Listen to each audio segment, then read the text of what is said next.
Hello and welcome to our guests here at Surel's Place and all of you out in the World Wide Web. I am Marnie Elmore. I'm the staff assistant for Surel's Place, and this is a bit of a rarity for me to be in front of the camera, but I'm here because I was fortunate to be our artist in residence, the host for our January 2022 artist, Sydnie Nislow.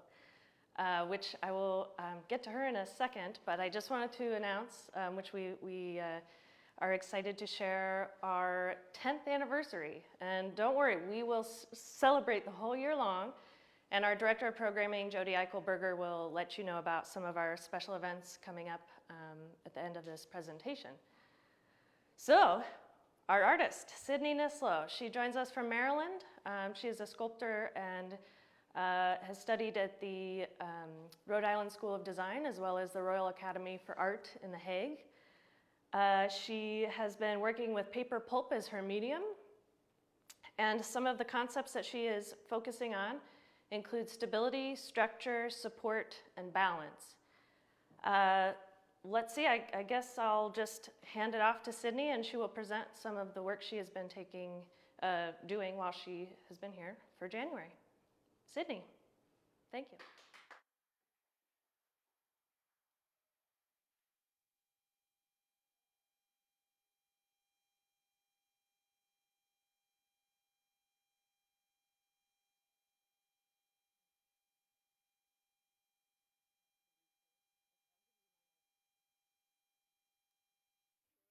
Yeah.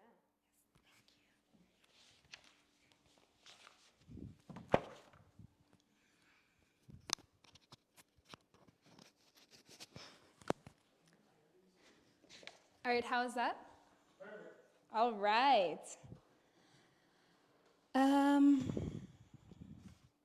So I'm going to read something that I wrote to you all. Thank you so much for being here. I'm on a constant search for stability. I came to Surel's Place thinking about this exact thing that I was longing for, structure. I often think about structure in our current society. Structures can be familial, societal, or personal. Structure makes its way into all of our relationships to others, to the natural world, to society, and to ourselves. Imbalanced structures can result in exploitation, manipulation, and abuse, while on the opposite side, balanced structures can bring growth, harmony, and reciprocity. I constantly question who is really supporting who. Why do some stand while others fall? This idea of standing and falling brings my mind immediately to the idea of armature, which is the title of this show. Google defines armature as a metal framework on which a sculpture is molded with clay or a similar material. Basically, it's the structure that allows materials that wouldn't otherwise stand to float freely through midair. I think of our skeletons as the armatures of our body, without which we would just be puddles of flesh and organs on the floor. With paper pulp, the material I use in my work, which is a mixture of paper, water, and a little bit of glue, it can only stand so tall and jut out so far before it just plops to the ground, hence the need for an armature. But after spending some time here in Garden City, my focus started to shift. I met someone who quickly became a friend. It was the Boise River. There's no one to laugh here. When I arrived, the river was frozen, and I began to and I watched closely as the river unfroze, refroze, unfroze, and refroze. She was strong and sturdy on cold days, and she was fluid and ephemeral on the hotter days. I began to notice the presence of water back in my studio too. I would soak my paper in it, blend it together, spend hours squeezing it, re-soaking it, and reblending it. Water cycled through my pieces in a similar fashion as she cycled outside. I was confused by this idea of water having the ability to transform from something sturdy to something fluid, and back to sturdy and back to fluid. It was kind of the antithesis of all my thoughts about structure, rigidity, and needing an armature. An armature may be necessary, but so is the fluidity that water represents. Two of my sculptures here were originally comments on structure, but they've now evolved to question, how can we consider that life element of water? How can we consider that constantly changing fluid element in our structures? How can we bring fluidity into all of our relations, into our societal, familial, environmental, and personal relations? How does that fluidity protect us from weak structures or an imbalance of power? So these were the questions I was asking after being here a month in Garden City, living so close to a river for the first time in my life. I found that one way we combat weak structures is by constantly considering and honoring the people or the life that makes up these structures, which brings me to this third work in the show, which is titled Woven. This piece is a result of a community collaboration which was born during a workshop I held here 2 weeks ago. During the workshop, each person created their own personal symbols based on their own personal narratives. After a short reflection, we translated our reflections into images and then into symbols. At the end of the workshop, we all shared some of our personal stories and were able to see new meaning in what we previously assumed each other's symbols to mean. The structure of this piece was intended to be an equal, horizontal type of structure. I know it's vertical now, but it was horizontal at first. Participants offered a piece of themselves, and in return, I offered this tapestry that is now the evidence of the day that we all shared our time together. So I wanted to shout out to Greg, Diane, Tracy, Christine, Sharon, and Marnie, who participated in the workshop and who helped create this piece with me. Over here, you can see remnants from my studio practice, pieces which birthed these two works, some sketches, some material explorations, and some older pieces and process pieces. And over here, can I go there? Over here, I have kind of a play area of the material itself. So it's just paper blended with water and some glue, paper pulp. So this is an area where people can explore the material on their own. Zoom in on that.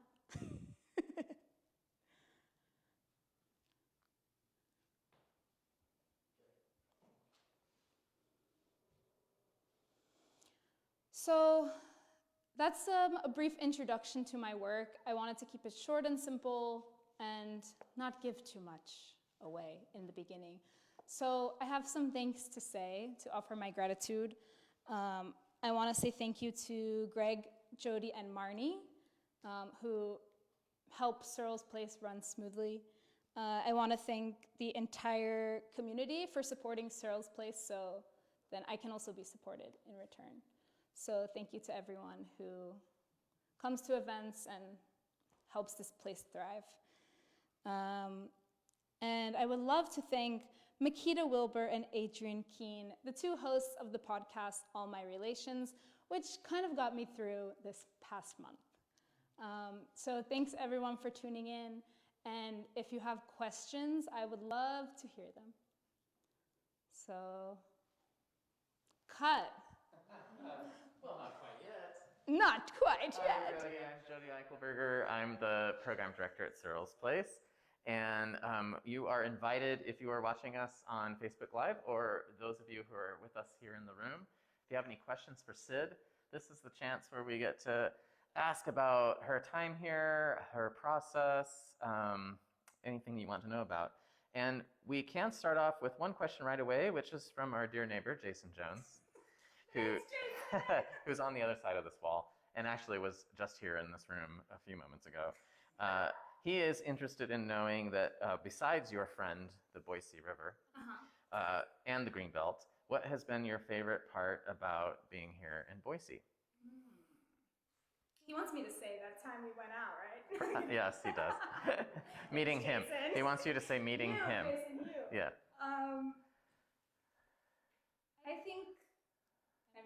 I should say besides the river, also the mountains, which I didn't get to go into, but I got to stare at every day.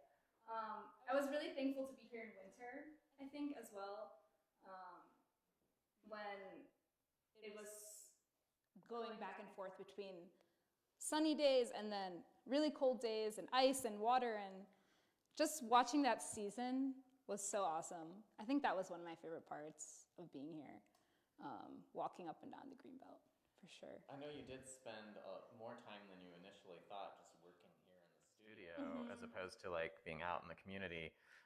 But what kind of things did you do out in the community? So one really impactful day was visiting the Idaho State Museum. There I learned a lot about this land that we're on and how it kind of became what it is today, which is like, I never knew those things. So, I mean, I find it really important that where you are, you should kind of learn the history of the place and kind of try to honor that as you can. So that was a really impactful day for me. And I met Ceci. Nancy Bookoff would like to say beautiful work. Thank you, Nancy. Stephanie Schindler would like to ask, how has the sense of community you found in Garden City informed your art-making process?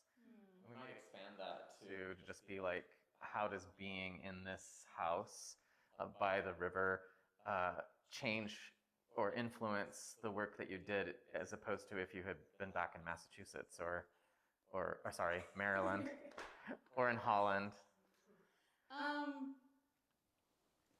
Yeah, so I consider myself to be a collector.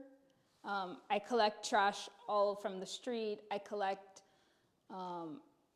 stories from people that I meet on the street, and I find those to be like, I put them somewhere inside of me and I store them. And you put them over here. Yeah. Yeah, this is a trash compilation. Well, not this part. You collected this from off the Greenbelt. What about it made you think I want to take that back and? Well, I have this orange circle, so the orange really caught my eye. Okay. I was thinking, how many orange things can I get here? Apparently one. It was just one. Idaho's very clean. Yeah, so, yeah. But I had to leave more often to get more things, you know, so, yeah. So is this going to go back with, are you putting that in your suitcase? Is it traveling with you? Maybe. Yeah? Yeah. Or we're going to find it here after you leave? I love making art with things I find on the street, because then it can just go right back where it came from. You're going to throw it back on the street? I'll put it in the dumpster. I could. I mean, technically I could, right? Yeah. I don't know if we've gotten a really good shot of this flower sculpture here, but we have another follow-up question from Jason that is just asking the basic question of why do the flowers have feet? That's a really good question, Jason. Thank you.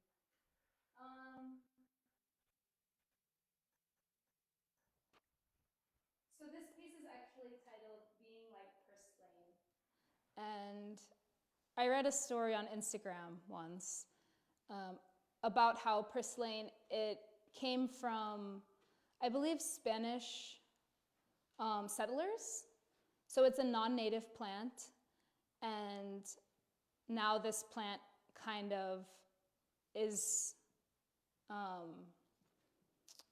almost like a medicinal and healing plant for the communities in which it grows. So it's like this story about how while this plant was not originally from here and while it was not native to here, it still gives back to the community where it now lives. So that was the first idea that sparked this piece, kind of just the idea of moving around a lot and how we can give back, I guess, or beautify the place where we move to without being like, without exploiting or without taking only. How can we also give back? So that was the original idea for this piece. It's about moving around and beautifying, which is a simple way of saying why the flowers have feet. But it deals a lot with the structure of humans and nature and how that kind of, how we can move forward in that realm. And is this So, yeah. part of the development for that piece? Yeah, this was actually the original sketch for the piece. Oh, you can zoom in on that guy. So it definitely developed from your original sketch. Yeah, so I knew I wanted flowers with feet. And then this formation came to me. And I didn't realize I always had water in there. I thought that was a new development, but no. Yeah. Any questions from you guys back here in our peanut gallery? Thumbs up. Andy Muller paid attention to you mentioning how paper pulp is an essential part of your work, and would like to know, he just went off my screen. What attracted you to paper pulp specifically? Why is that your medium? Yeah, it's currently my medium because I was kind of born using clay. I say my artisticness was born using clay, and that tends to get super heavy super quickly.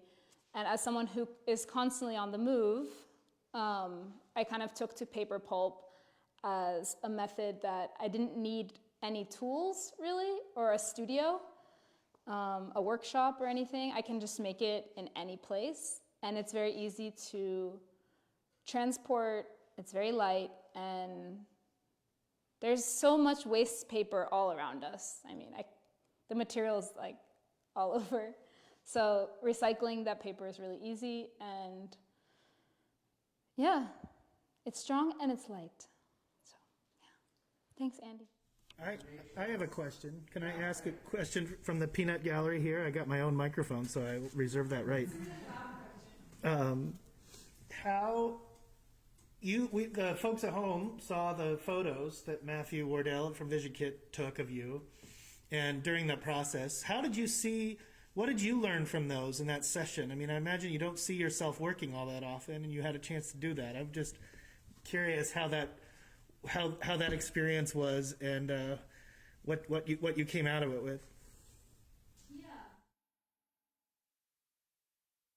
I think what I captured really well was the energy of this house. So I kind of saw that for the first time. I've always felt it being here, but I never saw it from an out of body experience. So it's extremely calming to be here. The soft morning light, I think that whole thing made me realize that how much that affected my mental state while I was here. Just kind of keeping me grounded, keeping me not stressed up until this week, of course. But yeah, for the most part, it was extremely relaxing time here, and I'm really grateful that those pictures show that. Yeah. We have Stephanie would like to know a little more about this two-figure sculpture, which is titled "An Ocean Between." Yeah. You said a little bit about it earlier, but Yeah. one thing that you may not be able to see when you're not in the room is how their feet actually look like they're inside this water. Yeah. It says ocean between, but is this somehow part of the ocean here? Yeah. Mm-hmm. The water is sort of representing maybe a big body of water or an ocean. The feet are not together. They're on separate continents, I guess, but the hands are together. And if throughout my work, I make really big feet and really big hands, I've noticed that's kind of something I'm drawn to. And I feel like I'm trying to ground my figures and keep them connected. I feel like that's the thing that I came up with thinking about that. But this piece is specifically about, well, the original idea thinking about the structure theme was a totally balanced structure. Kind of the most equal structure that I know, I guess, is where this piece came out of. So that's like one between two, I guess, of the same species, and they're kind of holding each other in this sort of symbiotic, is that the word I'm looking for? Symbiotic way. So they're both giving to each other equally. Yeah, it also has to do with like, yeah,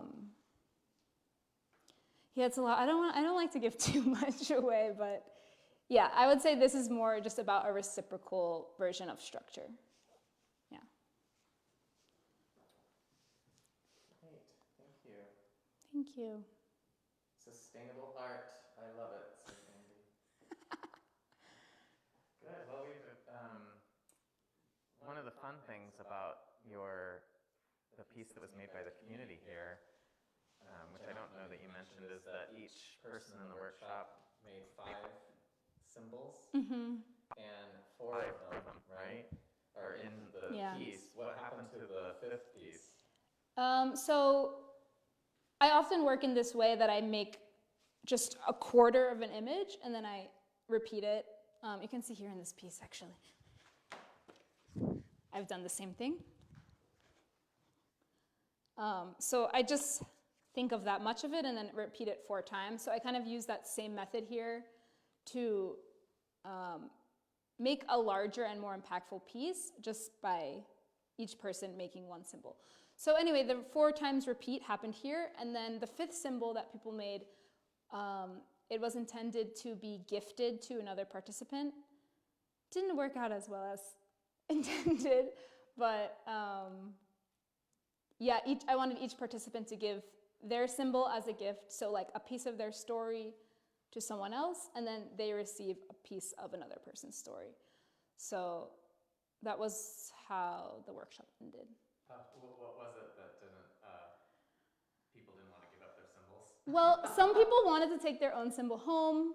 Some people didn't want clutter in their home. Boise's less giving than Yeah. Yeah, but what I loved about the workshop is that I can use the same format wherever I go, and the piece will look completely different. It's really contextual. It's based on the colors of the paper that I found in the art store here. It's based on the people that came. So it's, yeah, I like that the method can be repeated. We can see how giving other places are. And does this have a long life? How long does a work made of paper pulp last? This is a question I love about the longevity of the pieces.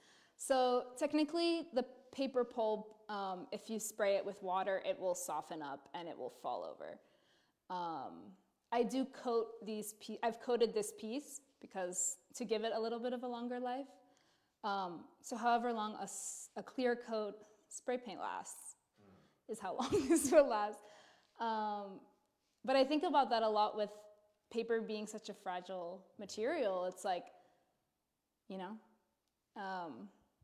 but I've kind of been working away from this idea that things are supposed to last forever.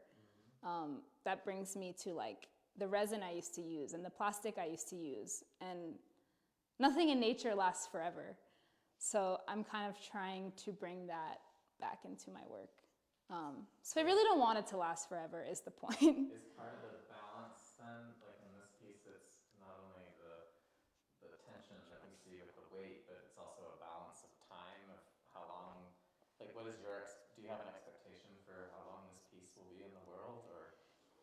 I don't know. I mean, I was talking to my mom about this actually. She said, oh, I have paper from 30 years ago. I made in elementary school or something. So, I mean, it could last for 50 years. It could last for 50 days, you know? I don't really know.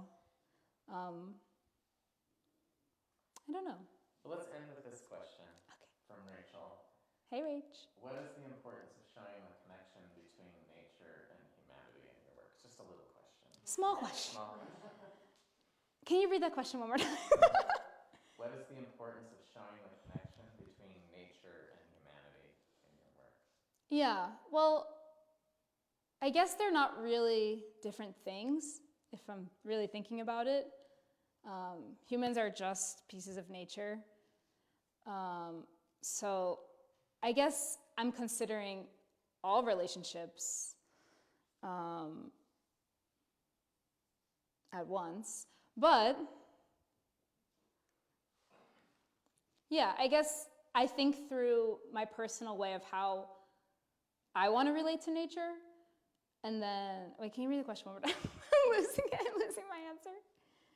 What is the importance of showing the connection between nature and humanity in your work?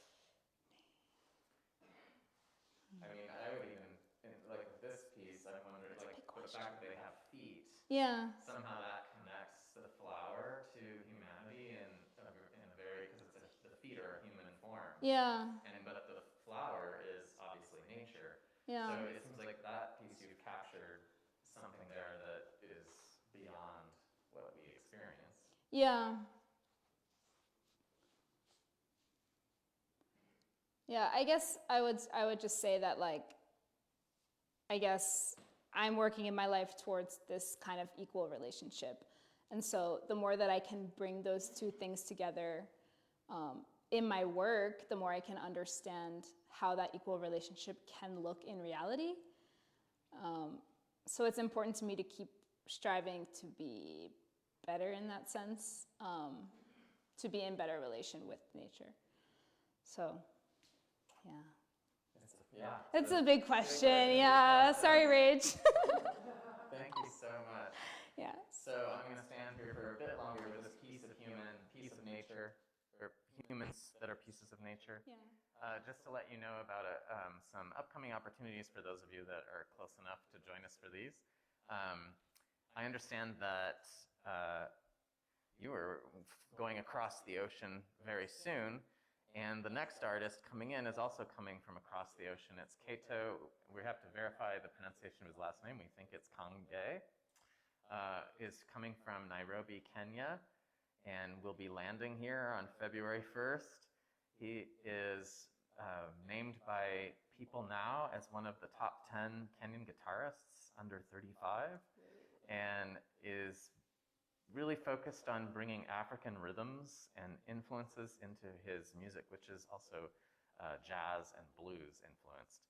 And he's going to be working with a bunch of local musicians and featuring including Steve Fulton and Thomas Paul. In his performance, there's a workshop that you can participate in on February 19th. You can register on our Facebook page or Eventbrite. And he's going to be doing demonstrations of different African rhythms. You can also bring an instrument with you to that workshop and have an opportunity to jam with Kato.